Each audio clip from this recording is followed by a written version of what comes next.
Well. The Detroit Lions lost offensive coordinator Benedict Johnson to the Chicago Bears, a division rival. And that is just unprecedented in my opinion, uncalled for. There are many jobs you can take, but you don't keep it in division. But that's the difference between fans, people who live it, and people who get paid to do it. We would be here even if we didn't get paid to be here. But these guys go where the money is. And as far as Ben Johnson is concerned, Benedict Johnson, you can blame him. There's a lot of blame to go around for that loss against the Washington Commanders, but you can put a lot of the blame on Ben Johnson. Having Jamison Williams throw passes when we're still in the game, just a lot of dumb plays. One of the things that really grind my gears was the inability to run the football. We actually got away from running the ball. Jahmyr Gibbs, I believe that the Washington Commanders had the third worst defense in the National Football League as far as rushing defense, and we decided to pass when we had arguably one of the best, if not top 3 running backs in the National Football League. So with that being said, I'm going to be on his head. With that being said, I'm going to be on his head and cannot wait for him to fail as the coach of the Chicago Bears.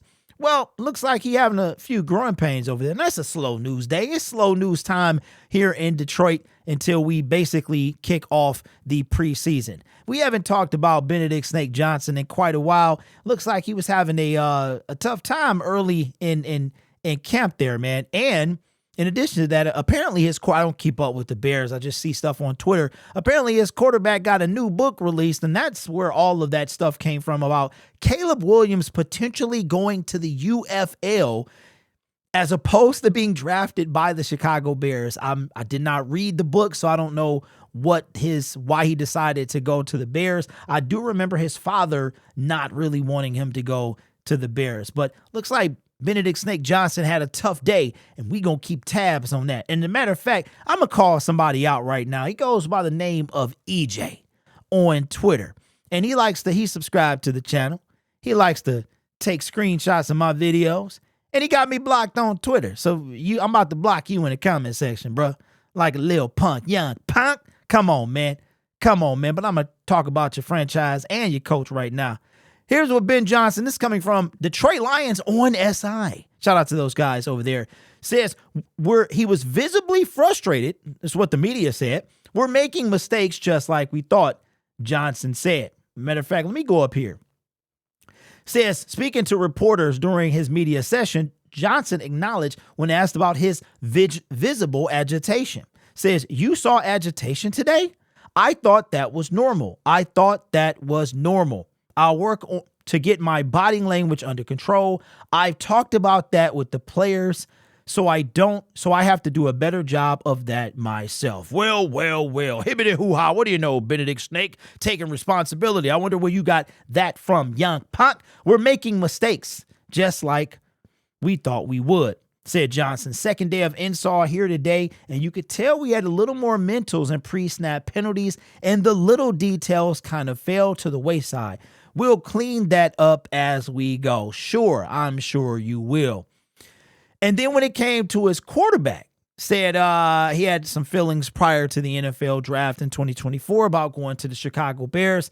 Says, it has come to my attention that the quarterback's been out in the media over the last week, and just to get in front of that a little bit, I just wanted to say I wasn't here last year, so I can't speak too much in terms of what it was like before he got here and when he got here last year, said Johnson. But from my 4 months on the job, he's been outstanding to work with, and we just are focused on getting a little better every day. Ugh. Cannot stand Benedict Snake Johnson. As a matter of fact, I got a surprise for y'all. Stick around to the end of the video, but I got to be careful because people like to see it, like to steal it when they see it. You know who I'm talking about. Oh, by the way, if you're watching this video and you ain't subscribed to the channel, consider hitting that subscribe button, man. We are 2 subscribers away from 30,000, not dollars. I wish 30,000 subscribers. You can be one of those, man. Don't forget we're having a giveaway at 30K. But Benedict Snake, man, what y'all think? Just, I cannot listen. Benedict Johnson for every big play, you got a big play and a boo-boo. Okay. And I'm convinced, man. I'm convinced that he had sold out already, whether he did it on purpose, help us lose the game, or he just had checked out. He was too busy thinking about his quarterback for next year that he helped us blow the game. Because what other reason do you have to not? He was talking about the tush push today, and he said, does the tush push have any explosive plays? Does an explosive play come from a tush push? So he liked explosive plays instead of getting the easy yards when you got one of the best running backs in the league. Looks like he's having a little bit of growing pains with this new team, and I hope those continue. So I did get something that I was going to have sit right here on my desk just in frame. But because I want this video to be friendly to all advertisers, you're going to have to use your imagination. It has something to do with 1942. So that I'm going to enjoy and partake of that when Benedict Snake Johnson is fired from the Chicago Bears as the head coach. So like I said, let me know. I wish failure upon this individual. Being a petty Detroit Lions fan as I am, you just don't do that. You just don't do that. It's like the rule of you date somebody and then you break up with that person and then your homie date them immediately. You know what I'm saying? They ain't even ask for your permission. They ain't even let you know what was going on. They just roll up to the crib and next thing you know, they got your ex-girlfriend. So that's just all I'm saying. So let me know in the comments below. What do you wish? Are you over it? Is it cool? No, it's not cool. And then I'm going to go back to 2023 as well. Getting a little, just run the football, bro. Just run the football.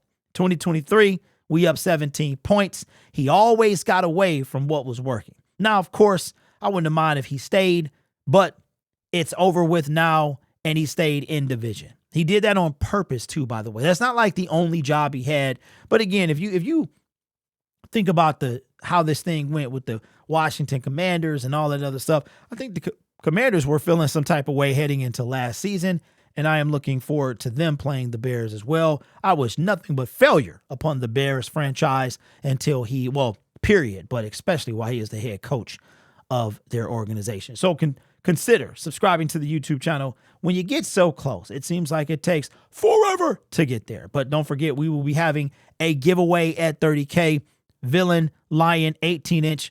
In the style of the lion that is behind me, but much, much smaller. We'll be doing that. We'll be doing a mini helmet giveaway as well. The gray with the blue face mask and the Calvin Johnson bobblehead right there. We'll be going to the second place. So grand prize is this, not this, but the Villain 18 inches. Second prize is Calvin Johnson. And third prize is the helmet.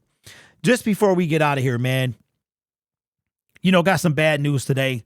Football is a sport where we're all fans. And even though I don't know any of these people personally, I've gotten the pleasure of meeting a lot of you guys in person. And it feels like we're kind of family in a way, right? And that extends to sports as a whole.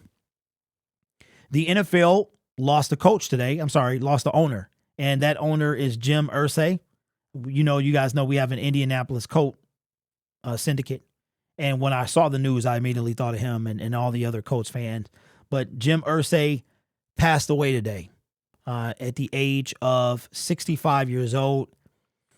His birthday appears not to have passed yet because he would have been turning 66 this year. And it just puts a lot of things into perspective, man. My mom was born in the 50s. She's older than him. Man. And it's like, we like to have fun with the sport, and it means a lot to us. But when all of that is said and done, we're still humans, and the reality like this sinks in. So, yeah, condolences to the Irsay family, the Coach Nation, Coach Syndicate, and man, it's tough. It's tough. You know what's kind of unique about the Detroit Lions? Martha is almost 100 years old, and she's still hanging around. So when somebody passes this young, you kind of wonder, like, wow, what did they have to go through? Why did they pass so early? So, yeah, this channel is made possible by viewers, subscribers, and members just like you. It's because of your support I get to do what I do. You could be anywhere else on YouTube, but you choose to rock with me. Jim Irsay, owner of the Indianapolis Colts. A lot of people had a lot of issues with him. He was a man that didn't mince words. You saw that on press conferences and such, but passes away today at the age of 65. Yeah, Jim Irsay, man, was 65 years old.